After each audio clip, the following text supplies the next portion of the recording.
19 વર્ષીય વિનયકુમાર રોહિતને અડફેટે લીધો હતો અને 2 દિવસમાં અંતિમ શ્વાસ લીધો હતો। ત્યારે વિનયકુમાર રોહિતને મોતને ઘાટ ઉતારનારને સેલવાસથી ઝડપી પડાયો હતો। વડોદરા શહેરમાં હિટ એન્ડ રનના બનાવોની ઘટના દિવસે ને દિવસે વધી રહી છે। તેવામાં તરસાલી સુસેન રોડ પર રોડ ક્રોસ કરી રહેલા યુવકને કાર ચાલકે અડફેટે લેતા ગંભીર ઈજાઓ પહોંચી હતી।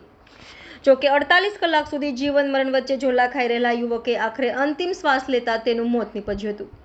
બનાવને પગલે મકરપુરા પોલીસે અકસ્માત સર્જનાર કાર ચાલકની ધરપકડ કરી કાયદેસરની કાર્યવાહી હાથ ધરી છે।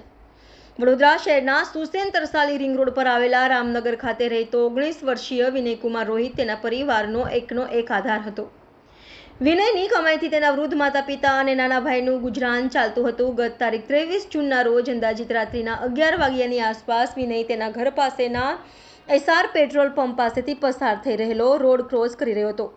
આ સમયે પૂરપાટ ઝડપે આવી રહેલી ગ્રે કલરની સ્વિફ્ટ કારના ચાલકે વિનયને અડફેટે લીધો હતો। પોલીસે કાર ચાલકને ઝડપી પાડવા વિસ્તારના તમામ સીસીટીવી ખંભોળી નાખ્યા હતા, જેમાં તરસાલી શાક માર્કેટ પાસે લાગેલા સીસીટીવી કેમેરામાં અકસ્માત સર્જનાર ગ્રે કલરની સ્વિફ્ટ કાર કેદ થઈ હતી।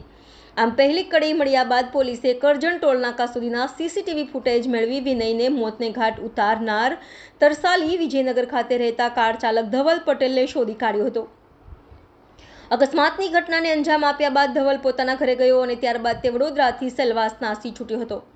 જોકે મકરપુરા પોલીસે ધવલ પટેલને ઝડપી પાડી આઈપીસી કલમ 304 સહિત અન્ય કલમોનો ઉમેરો કરી કાયદેસરની કાર્યવાહી હાથ ધરી છે।